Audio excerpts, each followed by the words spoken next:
जय हिंद दोस्तों, स्वागत है एक बार फिर से आपके अपने YouTube चैनल स्टडी प्लेटफॉर्म में। दोस्तों आज हम घटना चक्र के जीव विज्ञान की सीरीज को आगे बढ़ाते हुए पार्ट 3 को डिस्कस करने वाले हैं। इस वीडियो में हम लोग कोशिका, आनुवांशिकता तथा जैव उर्वरक से संबंधित जितने भी सवाल विभिन्न स्टेट पीसीएस तथा आईएएस में पूछे गए हैं उनको हम लोग देखने वाले हैं। तो अभी तक जिन लोगों ने हमारे चैनल को सब्सक्राइब नहीं किया है तो सब्सक्राइब कर लें, बेल आइकन को प्रेस कर ले ताकि नई वीडियो की नोटिफिकेशन आपको समय समय पर मिलती रहे। साथ ही साथ अगर ये आपको वीडियो पसंद आए तो इसे ज़्यादा से ज़्यादा लाइक करें और अपने दोस्तों के साथ शेयर करें। तो चलिए डिस्कशन स्टार्ट करते हैं। आज के डिस्कशन का हमारा फर्स्ट सवाल है दोस्तों, नाभिक के अलावा कोशिका के किस कोशिकांग में डीएनए होता है। तो दोस्तों याद रखना है, नाभिक के अलावा कोशिका के किस अंग में डीएनए होता है, तो माइटोकॉन्ड्रिया में जो होता है डीएनए होता है। ये तो हो गई जंतु कोशिका में, लेकिन अगर पौधे में बोला जाए तो दोस्तों तो पौधे में कोशिका के अलावा किस भाग में डीएनए होता है, तो याद रखना है आपको क्लोरोप्लास्ट में डीएनए होता है दोस्तों। तो ये इंपॉर्टेंट पॉइंट है जिसे आपको ध्यान में रखना है। दोस्तों यहाँ पर बात आई है तारक केंद्र की यानी सेंट्रियोल की। तो सेंट्रियोल क्या होता है, तो सेंट्रियोल के बारे में आपको ध्यान रखना है कि सेंट्रोसोम के अंदर एक या दो कण जैसी रचना होती है, जिससे क्या कहा जाता है दोस्तों, सेंट्रियोल कहा जाता है। फिर है लाइसोजैम, तो गोल्जी उपकरण। तो गोल्जी उपकरण क्या होता है दोस्तों, तो इसे कोशिका का यातायात, याद रखना है आपको, यातायात प्रबंधक कहा जाता है दोस्तों, गोल्जी काय को। और लाइसोजोम को क्या कहा जाता है, तो आत्महत्या की थैली। तो ये चारों के चारों जो नाम है दोस्तों एग्जाम के दृष्टिकोण से काफ़ी ज़्यादा महत्वपूर्ण है, जिसे आपको ध्यान में रखना है।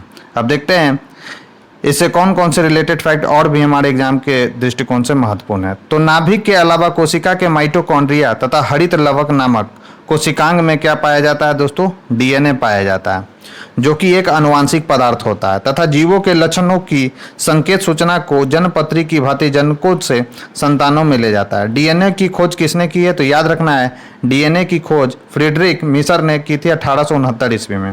तथा डीएनए का डबल हेलिक्स मॉडल किसने दिया था, तो जेम्स वाटसन और फ्रांसिस क्रिक ने दिया था दोस्तों। तो ये सब के सब बहुत ही ज़्यादा वीवीआई सवाल हैं दोस्तों, जिसे आपको ध्यान में रखना है।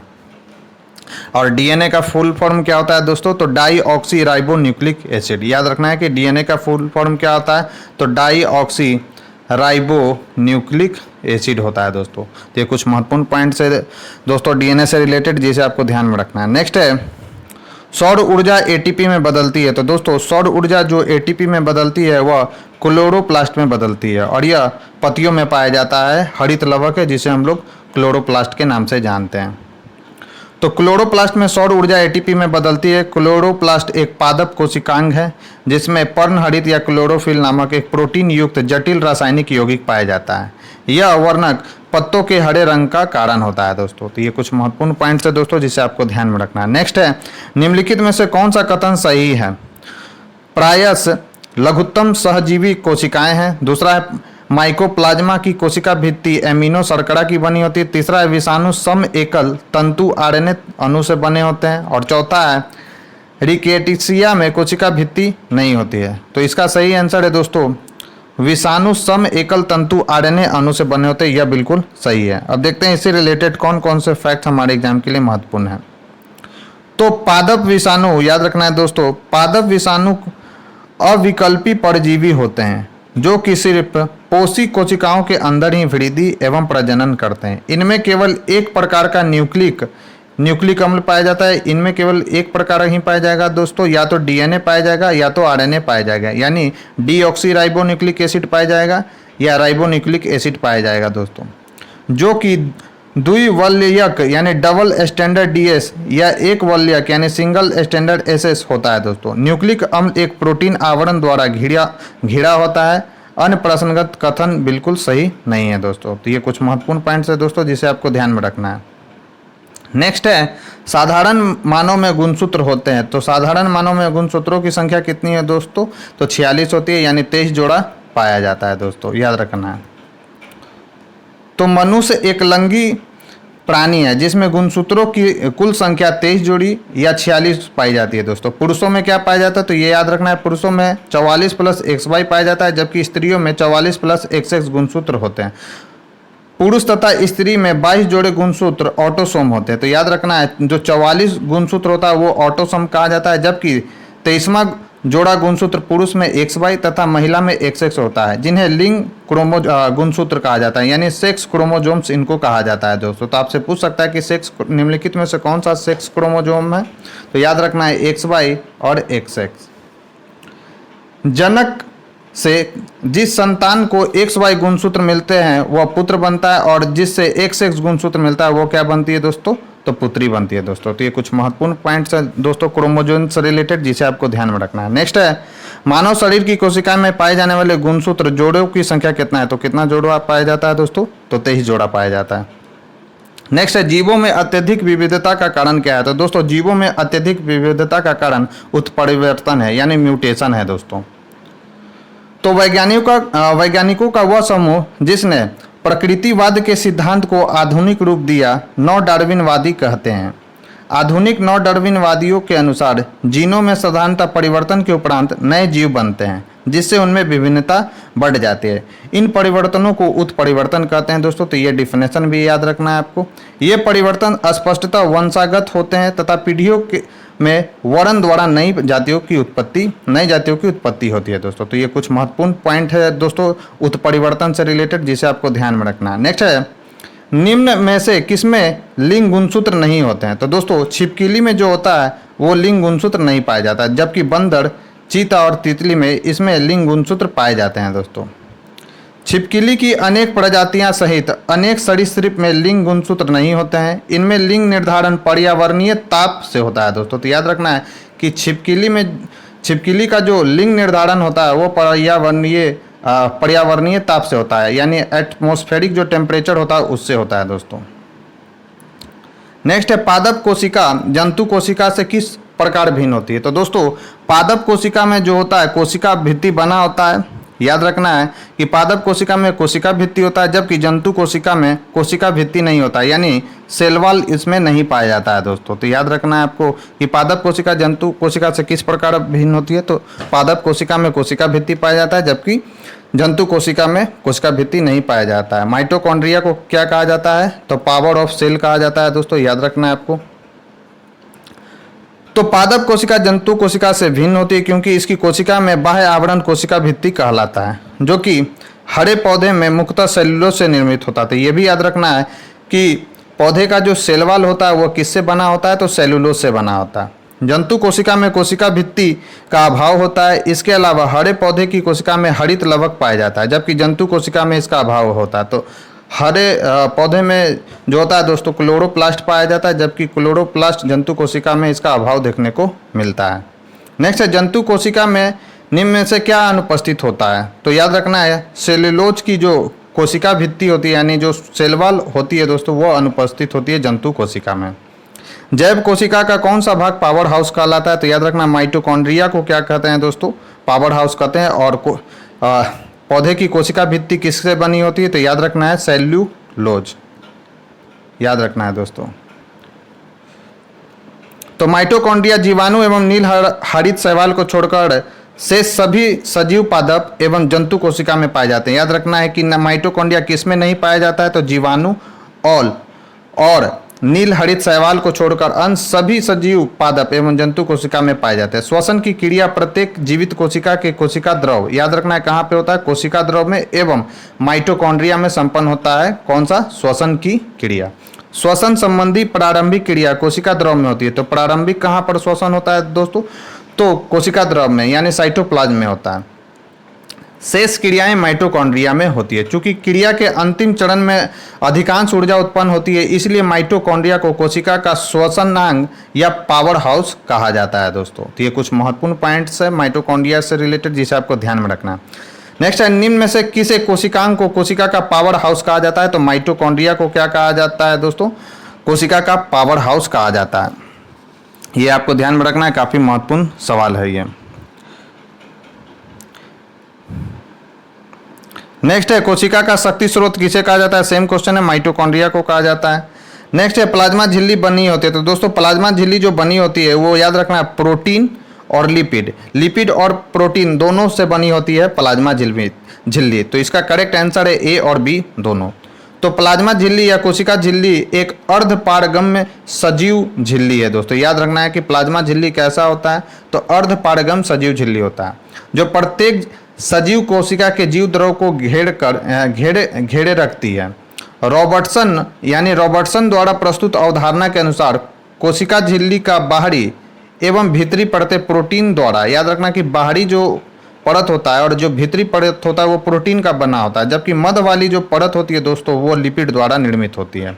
वर्तमान में कोशिका झिल्ली की संरचना से संबंधित सिंगर और निकोलसन ने द्वारा प्रस्तुत अवधारणा सर्वाधिक मान्य है। इसके अनुसार कोशिका झिल्ली में फॉस्फोलिपिड की 2 परतें होती हैं, जिसके बीच बीच में कुछ प्रोटीन होते हैं दोस्तों। तो ये कुछ महत्वपूर्ण फैक्ट्स है दोस्तों प्लाज्मा मेम्ब्रेन से, जिसे आपको ध्यान में रखना है। नेक्स्ट है प्रोटीन संश्लेषण में निम्न कोशिकांग में से किन की भूमिका सबसे अधिक होती है। तो याद रखना है कि प्रोटीन का सिंथेसिस में सबसे ज़्यादा कौन सा ऑर्गन कोशिका का काम करता है, तो वो है एंडोप्लाज्मिक रेटिकुलम और राइबोसोम। इन दोनों की जो भूमिका होती है दोस्तों वह सर्वाधिक महत्वपूर्ण होती है। तो कोशिका में प्रोटीन संश्लेषण में अंतःद्रवी जालिका यानी एंडोप्लाज्मिक रेटिकुलम तथा राइबोसोम की भूमिका सर्वाधिक होती है। एक अंतःद्रवी जालिका की कला से राइबोसोम लगे होते हैं तथा यह राइबोसोम प्रोटीन संश्लेषण का निर्माण स्थल है। तो याद रखना है कि प्रोटीन का निर्माण कहाँ पर होता है, तो राइबोसोम में होता है। इसलिए राइबोसोम को याद रखना है आपको दोस्तों, प्रोटीन की फैक्ट्री इसको कहा जाता है। क्या कहा जाता है, तो प्रोटीन की फैक्ट्री। याद रखना है प्रोटीन की इसको फैक्ट्री कहते हैं राइबोसोम को। तो ये कुछ महत्वपूर्ण पॉइंट्स हैं दोस्तों राइबोसोम से रिलेटेड, जिसे आपको ध्यान में रखना है। नेक्स्ट है मानव शरीर के किस अंग में लसिका कोशिकाएं बनती है। तो याद रखना है ये VVI सवाल है। मानव शरीर के किस अंग में लसिका कोशिका बनती है, तो तिल्ली में जो है लसिका कोशिकाएं बनती है दोस्तों। तो लसिका कोशिकाएं, जिसको इंग्लिश में लिम्फोसाइट सेल कहते हैं दोस्तों, एक प्रकार की श्वेत रक्त कणिका, याद रखना है व्हाइट ब्लड सेल है, WBC है ये, जिनका निर्माण लसिका ग्रंथि, तिल्ली, थाइमस ग्रंथि तथा अस्थि मज्जा द्वारा किया जाता है। बी लिम्फोसाइट तथा टी लिम्फोसाइट लसिका कोशिकाओं के 2 प्रमुख प्रकार हैं। तो याद रखना है कि लसिका यानी लिम्फोसाइट सेल के कितने प्रकार हैं, तो 2, बी लिम्फोसाइट और टी लिम्फोसाइट। नेक्स्ट है स्तंभ कोशिका अनुसंधान के क्षेत्र में नवीनतम विकास के संदर्भ में निम्नलिखित कथनों पर विचार कीजिए। बीजपुटी अथवा अवस्था पर भ्रूण मानव स्तंभ कोशिका का एकमात्र स्रोत है। दूसरा, स्तंभ कोशिकाएं बीजपुटियों को नष्ट किए बिना प्राप्त की सकती हैं। सबसे पहले दोस्तों तो आपको समझना है कि ये जो स्तंभ कोशिका है इसको इंग्लिश में बोलते हैं स्टेम सेल। याद रखना है स्टेम सेल को ही इंग्लिश में स्तंभ कोशिका बोला जाता है। तीसरा है दोस्तों, स्तंभ कोशिकाएं वस्तुतः अनंत काल तक स्वयं ही पात्रे संजीवित हो सकती हैं। चौथा है, भारतीय अनुसंधान केंद्रों ने कुछ कोशिका रेखाओं का भी सृजन किया जिन्हें कई प्रकार के ऊतकों को विकसित किया जा सकता है। तो देखते हैं दोस्तों इसका आंसर क्या है। तो इसका आंसर है दोस्तों कि स्टेम सेल जो होता है वस्तुतः अनंत काल तक स्वयं ही पात्रे संजीवित हो सकती है। यह बात बिल्कुल सही है। और चौथा है, भारतीय अनुसंधान केंद्र ने कुछ कोशिका रेखाओं का भी सृजन किया जिन्हें कई प्रकार के ऊतकों में विकसित किया जा सकता है। तो 3 और 4 सही है, बाकी जो 2 ऑप्शन दिया गया था दोस्तों वो गलत है। स्तनधारियों में मोटे तौर पर 2 प्रकार की स्तंभ कोशिकाएं पाई जाती है, स्टेम सेल पाया जाता है। कौन कौन सा, तो भ्रूणीय स्तंभ सेल यानी भ्रूणीय स्टेम सेल और वयस्क एडल्ट स्टेम सेल। भ्रूणीय स्तंभ कोशिकाएं बीजपुटी अवस्था से व्युत्पन्न होती हैं, जबकि वयस्क कोशिकाएं विभिन्न ऊतकों में पाई जाती हैं। वर्तमान में ऐसा कोई स्रोत नहीं है जिससे कि भ्रूण या बीजपुटियों को नष्ट किए बिना नई मानव भ्रूणीय स्तंभ कोशिकाएं प्राप्त की जा सके। स्तंभ कोशिकाएं वस्तुतः अनंत काल तक स्वयं ही पात्रे संजीवित हो सकती हैं। इसके अतिरिक्त भारतीय अनुसंधान केंद्रों ने कुछ कोशिकाओं का भी सृजन किया है जिन्हें कई प्रकार के ऊतकों में विकसित किया जा सकता है। इस प्रकार विकल्प डी अभीष्ट उत्तर है दोस्तों। नेक्स्ट है, निम्नलिखित में से कौन सा कथन प्राणियों में स्तंभ कोशिकाएं यानी स्टेम सेल्स के प्रत्यारोपण के संदर्भ में असत्य है। पहला, ये प्राणी में जीवन भर स्वयं गुणन करते हैं। दूसरा है, यह अंगों के क्षतिग्रस्त ऊतकों की मरम्मत करते हैं। तीसरा, ये एक या अधिक प्रकार के विशिष्ट कोशिकाओं को बनाने की क्षमता रखते हैं। चौथा, ये केवल भ्रूण में पाए जाते हैं। तो ये गलत है दोस्तों। अभी हमने पढ़ा है कि यह केवल भ्रूण में नहीं पाया जाता है बल्कि यह वयस्क में भी पाया जाता है दोस्तों। भ्रूण और वयस्क दोनों में ही पाया जाता है स्टेम सेल। तो इसका राइट आंसर क्या हो जाएगा दोस्तों, तो डी हो जाएगा। तो स्टेम सेल एक विभाजनशील कोशिका होती है जिसमें स्वतः विभाजन की प्रक्रिया होती है। यह विभाजित होकर विशिष्ट कोशिका का निर्माण करती हैं तथा ये अंगों के क्षतिग्रस्त ऊतकों की मरम्मत करती हैं। स्तंभ कोशिकाएं शरीर के कई अंगों एवं ऊतकों में पाए जाते हैं। तो ये कुछ महत्वपूर्ण पॉइंट्स है दोस्तों स्टेम सेल से रिलेटेड, जिसे आपको ध्यान में रखना है। नेक्स्ट है प्रक्रमित कोशिका मृत्यु यानी प्रोग्राम्ड सेल डेथ के कोशिकीय और आणविक नियंत्रण यानी सेलुलर एंड मॉलिक्यूलर कंट्रोल को कहते हैं। तो इसको क्या बोलते हैं दोस्तों? तो एपोप्टोसिस इसको कहा जाता है और यह आईएसपीडी 2001 में पूछा गया है। तो यह बीपीएससी के लिए महत्वपूर्ण हो जाता है।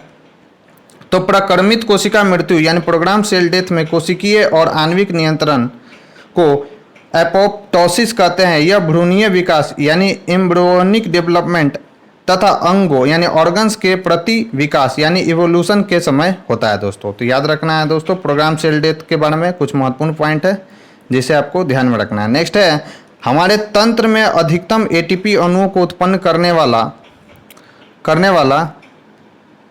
एक मिनट दोस्तों, उत्पन्न करने वाला पद है तो कौन है दोस्तों? तो याद रखना है क्रेब्स चक्र। हमारे शरीर में अधिकतम एटीपी अणु को उत्पन्न करने वाला पद कौन सा है दोस्तों? तो क्रेब्स चक्र है यानी क्रेब्स साइकिल है। और यह घटना कहाँ पर होती है क्रेब्स साइकिल की घटना? तो याद रखना है माइटोकॉन्ड्रिया में होती है दोस्तों। माइटोकॉन्ड्रिया याद रखना है दोस्तों कि क्रेब्स साइकिल की घटना कहाँ पे होती है? तो माइटोकॉन्ड्रिया में होती है।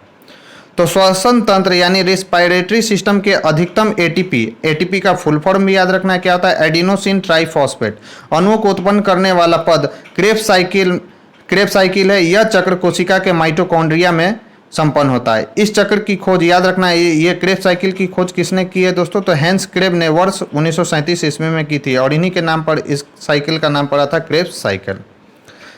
अब हम लोग दोस्तों आनुवांशिकता से रिलेटेड जितने भी महत्वपूर्ण सवाल विभिन्न स्टेट पीसीएस तथा आईएएसपीडी में पूछे गए हैं उनको एक एक कर हम लोग देखेंगे। पहला सवाल है दोस्तों वर्तमान आनुवांशिक विज्ञान का जनक कौन है? तो दोस्तों जॉन ग्रेगरी मेंडल को यानी जॉन ग्रेगर मेंडल को आनुवांशिकता का पिता कहा जाता है दोस्तों। आनुवांशिकता की खोज जॉन ग्रेगर मेंडल ने की थी, इसलिए इन्हें आनुवांशिक विज्ञान का जनक कहा जाता है दोस्तों। नेक्स्ट है आनुवांशिकता के जनक के रूप में विख्यात कौन है? तो सेम क्वेश्चन है ग्रेगर जॉन मेंडल। नेक्स्ट है मेंडल ने अपनी चीड़ प्रतिष्ठित वंशागति नियमों को प्रतिपादित करने में जिस जीवधारी का उपयोग किया हुआ था तो वह कौन था दोस्तों? तो मटर का पौधा इन्होंने लिया था यानी गार्डेन जो पी था दोस्तों। अपने नियम को यानी अपने सिद्धांत को प्रतिपादित करने के लिए इन्होंने मटर के पौधे को लिया था दोस्तों। तो ग्रेगर जॉन मेंडल को आनुवांशिकी का पिता कहा जाता है। इन्होंने मटर के पौधे पर अपना प्रयोग किया था। मेंडल ने सर्वप्रथम मटर के पौधे में मौजूद 7 प्रकार के गुणों का अध्ययन कर 3 नियम प्रतिपादित किया और यह 3 नियम जो है दोस्तों काफ़ी ज़्यादा भिन्न है। याद रखना है पहला नियम है प्रभाविता का नियम, दूसरा है पृथक्करण का नियम और तीसरा है दोस्तों स्वतंत्र अपव्यूहन का नियम। तो ये तीनों के तीनों नियम बीपीएससी के लिए काफ़ी ज़्यादा महत्वपूर्ण है दोस्तों, जिसे आपको ध्यान में रखना है। नेक्स्ट क्वेश्चन है मेंडल के आनुवांशिकता का सिद्धांत किस पर आधारित है? तो मेंडल के आनुवांशिकता का सिद्धांत किस पर आधारित है दोस्तों? तो यह लैंगिक जन्म पर आधारित है मेंडल के आनुवांशिकता का सिद्धांत। नेक्स्ट है जीनोम चित्रण का इनसे संबंध है। तो जीनोम चित्रण का संबंध किससे है दोस्तों? तो जीन्स का चित्रण से संबंधित है जीनोम मैपिंग। तो जीनोम चित्रण यानी जीनोम मैपिंग का संबंध जीन के चित्रण से किसी भी जीव के डीएनए में विद्यमान समस्त जीनों का अनुक्रम जीनोम कहलाता है। तो याद रखना है कि किसी भी जीव के डीएनए में विद्यमान समस्त जीनों का अनुक्रम क्या कहलाता है? तो जीनोम कहलाता है। जीनोम के सभी गुणसूत्रों का संरचनात्मक एवं प्रकार्यात्मक संगठन जीनोम चित्रण कहलाता है दोस्तों। तो ये कुछ महत्वपूर्ण पॉइंट्स है दोस्तों जीनोम मैपिंग से, जिसे आपको ध्यान में रखना है। नेक्स्ट क्वेश्चन है जीवों में आनुवांशिक लक्षण संतान में ले जाए जाते हैं किसके द्वारा? तो याद रखना है क्रोमोजोम द्वारा ले जाया जाता है यह लक्षण। जीवों में आनुवांशिक लक्षण क्रोमोजोम द्वारा संतान में ले जाए जाते हैं। ये न्यूक्लियो प्रोटीन के बने होते हैं। तो याद रखना कि क्रोमोजोम किसका बना होता है? तो न्यूक्लियो प्रोटीन का बना होता है। तथा इसका नाम प्रस्तुत करने वाले व्यक्ति कौन थे? तो यानी क्रोमोजोम वर्ड किसने दिया था, शब्द किसने दिया था? तो वाल्डेयर ने दिया था। कब दिया था? तो 1888 ईस्वी में। कोशिका विभाजन के समय क्रोमैटिन जालिका की धागे के समान छोटे छोटे टुकड़े के रूप में स्पष्ट हो जाती है। क्रोमैटिन पदार्थ के इन छोटे टुकड़ों को क्या कहा जाता है दोस्तों? तो गुणसूत्र कहा जाता है, जिन पर जीन्स पाए जाते हैं। तो आपसे पूछेगा कि जीन्स कहाँ पर पाए जाते हैं, तो गुणसूत्र पर पाए जाते हैं जीन्स। यद्यपि अधिकतर जीन्स डीएनए के भाग हैं, याद रखना है कि अधिकतर जीन्स किसका भाग होता है दोस्तों? तो डीएनए का भाग होता है, परंतु कुछ विषाणु में ये आरएनए के भाग होते हैं, जैसे रियो वायरस। तो ये कुछ महत्वपूर्ण पॉइंट्स है दोस्तों क्रोमोजोम से रिलेटेड, जिसे आपको ध्यान में रखना है।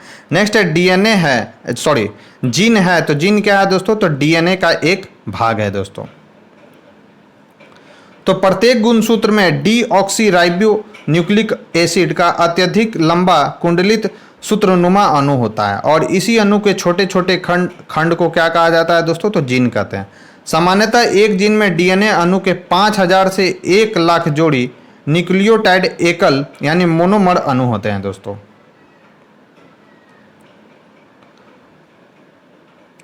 नेक्स्ट है जीन के भीतर अनुक्रम आधार में परिवर्तन कहलाता है। तो यह क्या कहलाता है दोस्तों? तो यह उत्परिवर्तन कहलाता है, यानी म्यूटेशन कहलाता है। याद रखना है कि जीन के भीतर अनुक्रम आधार में परिवर्तन क्या कहलाता है? तो म्यूटेशन कहलाता है। तो जीन के भीतर अनुक्रम आधार में होने वाला परिवर्तन उत्परिवर्तन कहलाता है। उद्विकास के लिए आनुवांशिक परिवर्तन स्थापित करने में उत्परिवर्तनों का काफी महत्व है दोस्तों। नेक्स्ट है हमारे शरीर में आनुवांशिकता की इकाई को कहते हैं। तो दोस्तों हमारे शरीर में आनुवांशिकता की इकाई को क्या कहा जाता है? तो जीन कहा जाता है दोस्तों। तो क्रोमोसोम पर स्थित डीएनए की बनी ऐसी सूक्ष्म संरचनाएं जो आनुवांशिक लक्षणों का धारण एवं उनका एक पीढ़ी से दूसरी पीढ़ी में स्थानांतरण करती है, जीन कहलाती है दोस्तों। जीन जीवों के शरीर में आनुवांशिकता की मूलभूत इकाई है दोस्तों। तो याद रखना है जीन जो होता है जीवों के शरीर में आनुवांशिकता की मूलभूत इकाई है दोस्तों, और यह वीवीआई पॉइंट्स है दोस्तों। नेक्स्ट है किसी भी प्रजाति में गुणसूत्र संख्या क्या होता है दोस्तों? तो किसी भी प्रजाति में जो गुणसूत्रों की संख्या होती है वह स्थिर होती है दोस्तों। सामान्यतः किसी भी प्रजाति में गुणसूत्रों की संख्या निश्चित व स्थिर रहती है। गुणसूत्रों की संख्या आयु अथवा वजन के साथ परिवर्तित नहीं होता है। तो याद रखना है कि क्रोमोसोम की जो संख्या होती है वह आयु और वजन के साथ परिवर्तित नहीं होती है दोस्तों। नेक्स्ट है जीव कोशिकाओं में आनुवांशिक लक्षणों के नियंत्रण में निम्नलिखित में से कौन सा उत्तरदायी है? तो कौन सा उत्तरदायी है दोस्तों? तो आनुवांशिक लक्षणों के लिए डीएनए उत्तरदायी है, और यह बीपीएससी प्री एग्जाम में पूछा गया 2016 में। नेक्स्ट है प्लवमान जीन यानी जंपिंग जीन के सिद्धांत का प्रतिपादन किसने किया? तो दोस्तों जंपिंग जीन के सिद्धांत का प्रतिपादन बारबरा मैकिनलंगटॉक ने किया था। तो याद रखना है कि जंपिंग जीन के सिद्धांत का प्रतिपादन किसने किया था? तो बारबरा मैकिनलंगटॉक ने किया था, और यह आईएएस प्री में पूछा गया सवाल है, यानी बीपीएससी के लिए काफ़ी ज़्यादा महत्वपूर्ण है। तो जंपिंग जीन के सिद्धांत का प्रतिपादन बारबरा मैकिनलंगटॉक ने किया था, जिन्हें 1883 में इस विषय अनुसंधान के लिए चिकित्सा के क्षेत्र में नोबेल पुरस्कार से सम्मानित किया गया था।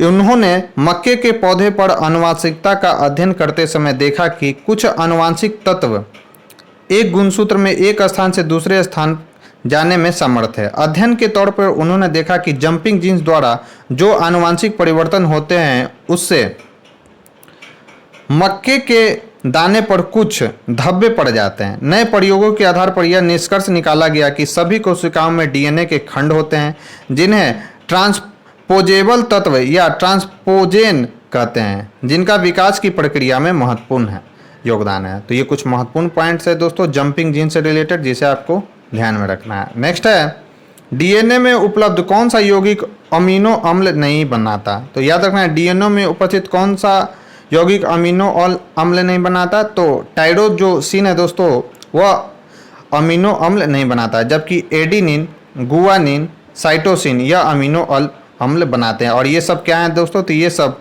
डीएनए के बेस हैं। डीएनए में कौन कौन सा बेस रहता है? तो डीएनए में बेस पाया जाता है दोस्तों, कौन कौन सा है आपको याद रखना है। डीएनए का बेस क्या क्या होता है? तो दोस्तों होता है एक एडिनिन, एक होता है गुआनिन, एक होता है साइटोसिन, एक होता है थाइमिन। ठीक है दोस्तों, अगर हम बात करें आरएनए में कौन सा बेस पाया जाता है, तो आरएनए में पाया जाता है एडिनिन, गुआनिन, साइटोसिन, और उसमें थाइमिन के जगह होता है दोस्तों यूरासिल। तो याद रखना है, यही डिफरेंस होता है आरएनए और डीएनए में। आरएनए में बेस जो होता है वो थाइमिन की जगह केवल क्या पाया जाता है, यूरासिल पाया जाता है। तो ये कुछ महत्वपूर्ण पॉइंट्स है दोस्तों आरएनए और डीएनए से रिलेटेड, जिसे आपको ध्यान में रखना है। तो एडेनिन, गुआनिन और साइटोसिन अमीनो अम्ल बनाते हैं। टाइरोसिन एक अतात्विक अमीनो अम्ल यानी नॉन इसेंशियल एमिनो एसिड है, जो कि स्तनधारियों के शरीर में ही निर्मित होता है। टाइरोसिन नामक अमीनो अम्ल डीएनए में मौजूद एक यौगिक है, जो कि अमीनो अम्ल नहीं बनाता। डीएनए एक न्यूक्लिक अम्ल है यानी न्यूक्लिक एसिड है, जो कि जीवों के लक्षणों की संकेत सूचनाओं को जन्म पत्री की भांति जनकों से संतानों में पहुंचाने का कार्य करती है। तो ये डीएनए का काम है दोस्तों। नेक्स्ट है डीएनए में मौजूद शर्करा होती है। तो डीएनए में मौजूद शर्करा कौन सी होती है दोस्तों, तो राइबोज होती है डीएनए में मौजूद शर्करा। तो जीव कोशिका में दो प्रकार के न्यूक्लिक अम्ल होते हैं, कौन कौन सा, तो डीऑक्सीराइबोन्यूक्लिक अम्ल अर्थात डीएनए तथा राइबोन्यूक्लिक अम्ल अर्थात आरएनए। प्रत्येक न्यूक्लिक अम्ल के संयोजन में 4 प्रकार के न्यूक्लियोटाइड अणु भाग लेते हैं। डीएनए मुख्यतः केंद्रक में होता है, याद रखना है। इसके अलावा कहाँ पर पाया जाता है, तो याद कीजिए माइटोकॉन्ड्रिया में पाया जाता है। और पौधे में अगर बात करें तो केंद्रक के अलावा कहाँ पे पाया जाता है, तो क्लोरोप्लास्ट में पाया जाता है। इसके न्यूक्लियाइड अणुओं में शर्करा डीऑक्सीराइबोज तथा नाइट्रोजनी समक्षार डीएनए अभी मैंने बताया था, तो एडेनिन, गुआनिन, थाइमिन और साइटोसिन होता है। इसके विपरीत आरएनए मुख्यतः कोशिका के साइटोसोल में होता है, और इसके न्यूक्लियाइड अणुओं में शर्करा, राइबोज, नाइट्रोजनीय समक्षार, एडेनिन, गुआनिन, यूरासिल एवं साइटोसिन होता है दोस्तों। तो यही डिफरेंस है डीएनए और आरएनए में, जिसे आपको ध्यान में रखना है। नेक्स्ट है डीएनए की खोज किसने की थी। तो डीएनए की खोज किसने की थी दोस्तों, तो याद कीजिए फिशर ने की थी डीएनए की खोज। तो इसमें से कौन सा है, कोई भी ऑप्शन नहीं है। तो याद रखना है डीएनए की खोज फिशर ने की थी, इसलिए यह ई आंसर है, और यह बीपीएससी 2018 में पूछा गया क्वेश्चन है। तो यह एक गलत धारणा है कि जेम्स वाटसन तथा डॉक्टर फ्रांसिस क्रिक एवं एमएचए विल्किंस तथा फ्रैंकलिन नामक वैज्ञानिक ने डीएनए की खोज की। वस्तुतः इन वैज्ञानिकों ने एक्सरे विश्लेषण द्वारा 1953 में डीएनए का कुंडलीकार विन्यास प्रस्तुत किया, यानी डबल हेलिक्स मॉडल प्रस्तुत किया था इन लोगों ने। वास्तव में डीएनए की पहचान सर्वप्रथम किसने किया था, तो 1869 ईस्वी में फ्रेडरिक मिशर ने किया था डीएनए की पहचान। तो याद रखना है डीएनए की खोज किसने किया था, तो फ्रेडरिक मिशर ने किया था। नेक्स्ट है डीएनए की द्विकुंडलिनी संरचना किसके द्वारा प्रतिपादित की गई थी, तो इसका उनका नाम है दोस्तों Watson and Crick. Watson and Crick ने डबल हेलिक्स मॉडल दिया था, जिसे आपको ध्यान में रखना है। तो Watson and Francis Crick, MHF Wilkins तथा फ्रैंकलिन नामक वैज्ञानिकों ने एक्सरे विश्लेषण द्वारा डीएनए की द्विकुंडलिनी संरचना प्रस्तुत की, यानी डबल हेलिक्स मॉडल प्रस्तुत किया। इसके अनुसार एक पीढ़ी की भांति डीएनए का अणु सीधा नहीं होता, बल्कि सर्पिलाकार सीढ़ी सदृश अर्थात द्विकुंडलीय यानी डबल हेलिकल संरचना के रूप में होता है। एक डीएनए कुंडली में एक पूरा घुमाव 3.4 नैनोमीटर लंबा होता है। इस पूरे घुमाव में 10 क्षारक युग्म होते हैं तथा प्रत्येक क्षारक युग्म परस्पर 0.34 नैनोमीटर की दूरी पर होते हैं। द्विकुंडली डीएनए अणु का व्यास 2 नैनोमीटर से कितना होता है दोस्तों, 20 एंगस्ट्रम होता है दोस्तों। नेक्स्ट है राइबोजाइम्स होते हैं। तो राइबोजाइम्स क्या होते हैं दोस्तों, तो ये होते हैं आरएनए यानी राइबोन्यूक्लिक एसिड होते हैं। तो राइबोन्यूक्लिक एसिड एंजाइम या राइबोजाइम्स अणु होते हैं जो विशिष्ट जैव रासायनिक प्रक्रिया यानी रिएक्शन को उत्प्रेरित करने की क्षमता रखते हैं। आरएनए के इस उत्प्रेरक गुण की खोज के लिए थॉमस आर.के. तथा सिडनी ऑल्टमैन को 1889 में नोबेल पुरस्कार प्रदान किया गया था दोस्तों। नेक्स्ट है निम्नलिखित व्यवसाय में लगे व्यक्तियों में कौन से व्यक्तियों को अपनी कोशिका के डीएनए में अस्थायी परिवर्तन का खतरा रहता है, तो किसको रहता है दोस्तों, तो एक्सरे में जो काम करने वाले तकनीकज्ञ हैं यानी टेक्नीशियन जो हैं, उनको डीएनए में अस्थायी परिवर्तन का खतरा रहता है दोस्तों। तो इसका आंसर क्या हो जाएगा दोस्तों, तो केवल एक मिनट, हाँ, तो इसका आंसर क्या आ जाएगा दोस्तों, तो एक्सरे में जो काम करने वाले टेक्नीशियन हैं उनको यह खतरा महसूस रहता है।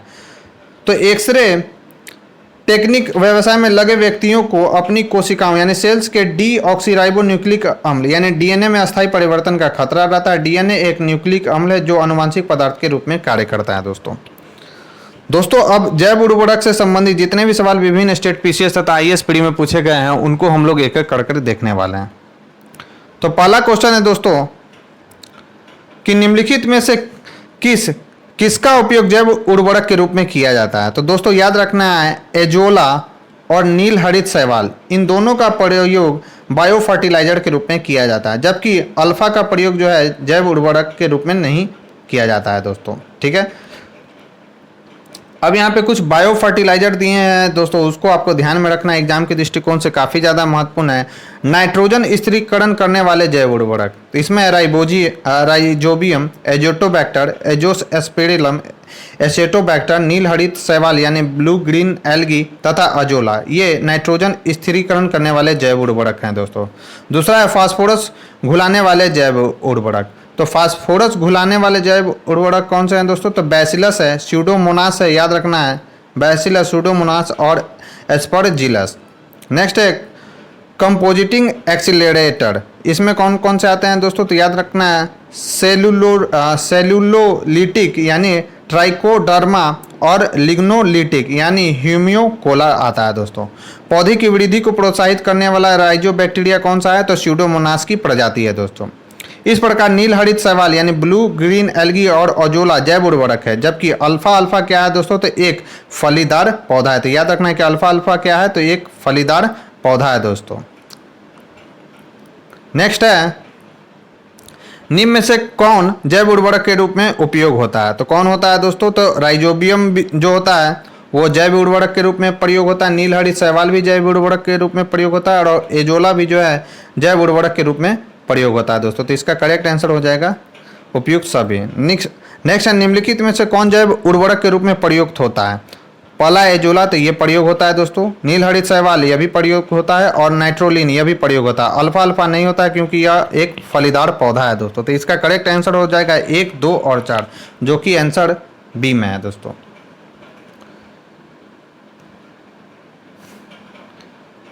एक मिनट दोस्तों, यहाँ पे स्टार लगा हुआ है,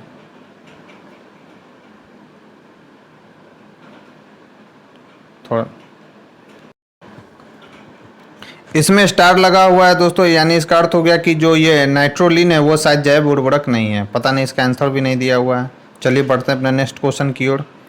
निम्नलिखित में से कौन सा एक नाइट्रोजन स्थिरीकरण करने वाला जीव नहीं है? तो याद रखना है दोस्तों माइकोजोराइजा है नाइट्रोजन स्थिरीकरण करने वाला जीव नहीं है, जबकि नॉस्टक, एनाबिना और एजेटोबैक्टर यह नाइट्रोजन स्थिरीकरण करने वाला जीव है दोस्तों। और यह वीवीआई सवाल है दोस्तों। तो प्रश्नगत विकल्पों में नॉस्टक, एनाबिना तथा एजेटोबैक्टर नाइट्रोजन स्थिरीकरण करने वाले जीव हैं, जबकि माइकोराइजा नाइट्रोजन स्थिरीकरण नहीं करता है। माइकोराइजा एक उच्च वर्गीय पादपों की जड़ों में कवकों के बीच सहजीवी संबंध प्रदर्शित करता है और यही इसको वीवीआई सवाल बना देता है दोस्तों, जिसे आपको ध्यान में रखना है। नेक्स्ट है नाइट्रोजन स्थिरीकरण जीवाणु किस पौधे की जड़ के साथ संयोजन करते हैं? तो याद रखना है जो दाल के पौधों की जड़ें होते हैं उसके साथ संयोजन करते हैं नाइट्रोजन स्थिरीकरण करने वाले जीवाणु। तो नाइट्रोजन स्थिरीकरण जीवाणु दलहनी फसलों की जड़ों के साथ सहजीवी संयोजन, याद रखना है सिम्बायोटिक रिलेशन बनाता है। ये वायुमंडलीय नाइट्रोजन का स्थिरीकरण कर उसे अमोनिया में बदलते हैं, याद रखना है यह भी, जो कि अमोनियम आयन के रूप में नाइट्रिक कारक जीवाणुओं द्वारा ग्रहण कर नाइट्रेट एवं फीड नाइट्रेट आयन में परिवर्तित कर देते हैं, जिसे मृदा के माध्यम से पादप ग्रहण करते हैं। तो पादप जो है यानी पौधे जो है मिट्टी के माध्यम से क्या नाइट्रोजन के किस यौगिक को ग्रहण करते हैं? तो नाइट्रेट को ग्रहण करते हैं दोस्तों। और यह भी वीवीआई सवाल है दोस्तों। नेक्स्ट है निम्न में से कौन सा एक जैव उर्वरक का स्रोत है? तो याद रखना है एजोला जो है दोस्तों जैव उर्वरक का स्रोत है। एजोला को उसकी नाइट्रोजन स्थिरीकरण क्षमता के चलते व्यापक रूप में जैव उर्वरक के रूप में प्रयोग किया जाता है दोस्तों। नेक्स्ट है निम्न में से कौन सा एक जैव उर्वरक है? तो याद रखना है एजोला जो है दोस्तों एक बायो फर्टिलाइजर है। नेक्स्ट है पशुओं विशेषतः दुधारू के अनुपूरक भोजन के रूप में प्रयुक्त जैव उर्वरक कौन सा है? तो वो है दोस्तों एजोला। और यह वीवीआई सवाल है दोस्तों। दुधारू पशुओं पर किए गए प्रयोगों से साबित हुआ है कि जब इन पशुओं को उनके दैनिक आहार के साथ 1.5 से 2 केजी यानी 2 किलोग्राम एजोला प्रतिदिन दिया जाता है तो दूध उत्पादन में 15 से 20% वृद्धि दर्ज की जाती है दोस्तों। नेक्स्ट है, निम्नलिखित में से कौन सा सुमेलित नहीं है? तो याद रखना है एजोटोबैक्टर जो है दोस्तों एक कीटनाशक नहीं है बल्कि बायो फर्टिलाइजर है। याद रखना है कि यह बायो फर्टिलाइजर है दोस्तों। तो एजोटोबैक्टर एक जीवाणु है। इसका सबसे महत्वपूर्ण कार्य नाइट्रोजन उपलब्धता के संदर्भ में, क्योंकि यह मृदा में स्वतंत्र रूप से रहकर असहजीवी नाइट्रोजन यौगिकरण यानी नॉन सिम्बायोटिक नाइट्रोजन फिक्सेशन करता है दोस्तों, जिसका उपयोग पौधे अपनी वृद्धि एवं विकास यानी डेवलपमेंट के लिए करते हैं। ज्ञातव्य है कि एजोटोबैक्टर जीवाणु स्वतंत्र रूप में रहकर मुख्य नाइट्रोजन यौगिकरण करने वाले जीवाणु होते हैं। अनप्रसंगत युग्म जो है दोस्तों बिल्कुल सुमेलित है। नेक्स्ट है, निम्नलिखित किस फसल में नील हरित शैवाल तथा मुख्य जैव उर्वरक के रूप में प्रयोग होता है? तो याद रखना है कि नील हरित शैवाल तथा मुख्यतः जैव उर्वरक के रूप में किस फसल में प्रयोग होता है? तो याद रखना है उस फसल का नाम है दोस्तों धान। धान की फसल में इसका प्रयोग होता है और यह VBI सवाल है दोस्तों। तो विभिन्न फसलों में जैव उर्वरक यानी बायो फर्टिलाइजर के रूप में सूक्ष्म जीवों जैसे एजेटोबैक्टर, एजोस्पाइरलम, राइजोबियम, नील हरित शैवाल यानी blue green algae, phosphate solubilising bacteria का प्रयोग किया जाता है। ये सभी सूक्ष्म जीव विभिन्न प्रक्रियाओं यथा नाइट्रोजन निर्धारण, फॉस्फेट सोल्यूबिलाइजर एवं पौधे वृद्धि तत्वों के उत्पादन द्वारा पौधे के वर्धन को प्रोत्साहित करते हैं। नील हरित शैवाल का उपयोग जैव उर्वरक के रूप में नत्रजन आपूर्ति यानी नाइट्रोजन की आपूर्ति हेतु मुख्यतः धान की फसलों में किया जाता है, क्योंकि धान की फसलों में नाइट्रोजन की कमी होती है, इसलिए ब्लू ग्रीन एल्गी का जो प्रयोग है दोस्तों इसमें किया जाता है ताकि पौधे को जो है नाइट्रोजन मिल सके। नेक्स्ट है, नील हरित शैवाल का उपयोग नाइट्रोजन आपूर्ति हेतु यानी नत्रजन आपूर्ति हेतु किया जाता है। तो किसमें किया जाता है? तो धान में किया जाता है। नेक्स्ट है, निम्न के साथ मिलाने से एजोला एक अच्छा उर्वरक बन जाता है। तो किसके साथ मिलाने से एजोला एक अच्छा उर्वरक बन जाता है? तो नील हरित शैवाल यानी ब्लू ग्रीन एल्गी के साथ मिलाने पर एजोला एक अच्छा उर्वरक बन जाता है दोस्तों। तो नील हरित शैवाल यानी साइनोबैक्टीरिया भी इसको कहा जाता है दोस्तों, एजोला का सहचारी है और इसे साथ में मिलाने में अच्छी उर्वरकता प्राप्त होती है। नील हरित शैवाल एक अति सूक्ष्म प्रोकैरियोटिक शैवाल होते हैं। याद रखना है कि ये कैसा है? तो प्रोकैरियोटिक है, जबकि एजोला एक जलीय फर्न है। ये एक्वेटिक फर्न है दोस्तों। कौन सा है? एजोला, जिसकी पत्तियों की पृष्ठीय सतह पर पाई जाने वाली गुहिकाएं में रहने वाली जीवाणु एना बिना एजोला की मदद से यह नाइट्रोजन का स्थिरीकरण कर उपज क्षमता की वृद्धि में सहायक होता है दोस्तों। तो ये कुछ महत्वपूर्ण पॉइंट है दोस्तों जिसे आपको ध्यान में रखना है। नेक्स्ट है, एजोला बहुधा जैव उर्वरक के रूप में प्रयोग किया जाता है क्योंकि इसका सहचारी है। तो इसका सहचारी कौन है दोस्तों? तो आपको याद होगा नील हरित शैवाल है यानी ब्लू ग्रीन एल्गी है। एजोला एक है, तो एजोला है एक क्या? तो यह एक जलीय फर्न है दोस्तों। नेक्स्ट है, जलीय फर्न जिसे जैव उर्वरक के रूप में प्रयुक्त किया जाता है क्या है दोस्तों? तो उसका नाम है एजोला। निम्नलिखित में से कौन सी सूक्ष्मजीवी जैव उर्वरक के रूप में प्रयोग होते हैं? तो कौन सा सूक्ष्मजीवी जैव उर्वरक के रूप में प्रयोग होता है दोस्तों? तो याद रखना है साइनो जो बैक्टीरिया है सूक्ष्मजीवी, उसे बायो फर्टिलाइजर के रूप में हम लोग प्रयोग करते हैं।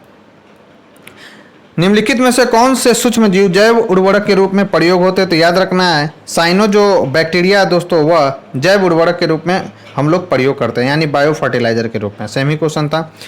फसलों उत्पादन में नत्रजन उपयोग क्षमता की वृद्धि की जा सकती है। कैसे की जा सकती है? तो उर्वरक की मात्रा के बार बार प्रयोग द्वारा, नत्रजन अवरोधक के प्रयोग द्वारा, नत्रजन धीरे छोड़ने वाले उर्वरकों के प्रयोग द्वारा। तो ये सारे के सारे सही आंसर है दोस्तों। तो इसका करेक्ट आंसर क्या हो जाएगा? डी। तो फसलों उत्पादन में नत्रजन यानी नाइट्रोजन यूज इफिशियंसी में वृद्धि, उर्वरक की मात्रा के बार बार प्रयोग, नत्रजन अवरोधक के प्रयोग, नत्रजन धीरे छोड़ने वाले उर्वरकों के प्रयोग आदि के द्वारा की जा सकती है दोस्तों। नेक्स्ट है, सोयाबीन में नत्रजन स्थिरीकरण यानी नाइट्रोजन फिक्सेशन के लिए जिम्मेदार बैक्टीरिया कौन है? तो याद रखना है कौन है दोस्तों? तो उसका नाम है राइजोबियम जैपोनिकम। राइजोबियम निकम जो है दोस्तों सोयाबीन में नाइट्रोजन फिक्सेशन के लिए जिम्मेदार बैक्टीरिया है। तो कुछ बैक्टीरिया एवं नील हरित शैवाल वायुमंडलीय नाइट्रोजन को अमोनिया में अपचयित यानी रिड्यूस करने का कार्य करते हैं। उनमें से कुछ हरे पौधों के साथ सहयोगी अथवा सहजीवी सिम्बायोसिस बताए थे दोस्तों कि रिलेशन बनाता है, रूप में जीवित रहते हैं।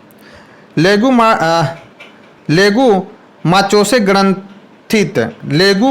ग्रंथित बैक्टीरिया यानी नोड्यूल बैक्टीरिया राइजोबियम है जो झुंड विशेष में प्राप्त होते हैं। विभिन्न फसलों में अलग अलग तरह की बैक्टीरिया पाए जाते हैं जो नत्रजन स्थिरीकरण के लिए उत्तरदायी होते हैं।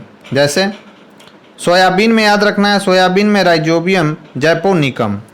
तीन पतिया घास में क्या होता है, तो राइजोबियम ट्राइफोली होता है। तीसरा है लसूरसन में क्या होता है, तो राइजोबियम मेलिलोती होता है दोस्तों। जलीय फर्न में यानी एक्योटिक फर्न में क्या होता है, तो एना बिना एजोली होता है। फिर है गुन्नेड़ा माइक्रोफाइला में क्या होता है, तो नोस्टक मस्कोरम होता है दोस्तों। तो ये कुछ महत्वपूर्ण पॉइंट्स है दोस्तों जिसे आपको ध्यान में रखना है। नेक्स्ट है खेती में बायोचार का क्या उपयोग है, तो खेती में बायोचार का क्या उपयोग है दोस्तों, तो इसका आंसर है 1, 2, 3 यानी तीनों का तीनों सही है। तो बायोचार का उपयोग क्या है, तो बायोचार ऊर्ध्वाधर खेती यानी वर्टिकल फार्मिंग में वृद्धि कर माध्यम के अंश के रूप में प्रयुक्त किया जा सकता है। बिल्कुल सही है ये। जब बायोचार वृद्धि कर माध्यम के अंश के रूप में प्रयुक्त किया जाता है तो यह नाइट्रोजन यौगिकीकारी सूक्ष्मजीवों की वृद्धि को बढ़ावा देता है। यह भी सही है। नेक्स्ट है जब बायोचार वृद्धि कर माध्यम के अंश के रूप में प्रयुक्त किया जाता है तब वह उस वृद्धि कर माध्यम की जल धारण क्षमता को अधिक लंबे समय तक बनाए रखने में सहायक होता है। और यह भी सही है दोस्तों। तो इसका करेक्ट आंसर क्या है, तो डी है। तो बायोचार उच्च कार्बन युक्त क्या है दोस्तों, चारकोल का एक रूप है जो कि मृदा में प्रयुक्त होता है। इसे प्रायः कृषि अपशिष्ट धान, गेहूं, ज्वार, भूसी, कुक्कुट अपशिष्ट इत्यादि के पायरोलिसिस द्वारा तैयार किया जाता है। इसके उपयोग से मृदा की उर्वरक शक्ति व जल धारण क्षमता तथा फसल उत्पादकता में वृद्धि होती है। बायोचार पर्यावरण अनुकूल पदार्थ होता है तथा मृदा से ग्रीन हाउस गैसों के उत्सर्जन को कम करने में सहायक होता है।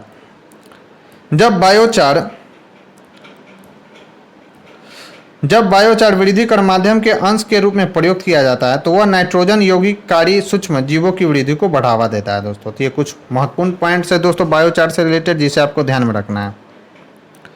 नेक्स्ट है इनमें से कौन सा पौधा नाइट्रोजन स्थिरीकरण में सहायक नहीं है, तो कौन सा पौधा सहायक नहीं है, तो नाइट्रोजन में जो है धान का जो पौधा है दोस्तों नाइट्रोजन स्थिरीकरण में सहायक नहीं है, जबकि चना, मटर और सेम नाइट्रोजन स्थिरीकरण में सहायक है दोस्तों।